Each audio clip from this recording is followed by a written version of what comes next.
I've spent nearly 20 years working on Rolls-Royce vehicles.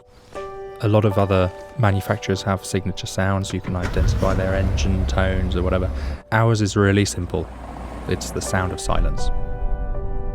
The vehicle's developed from the very start with these factors in mind. We employ a 6mm double glazing. We developed a new tyre exclusively for Phantom that employs an acoustic foam to dampen sounds inside the tyre. Without this craftsmanship, what we call bespoke, without that craftsmanship, there is no Rolls-Royce. It's part of our core DNA that our clients can come to us with the most unusual requests and we deliver them in the highest possible standard.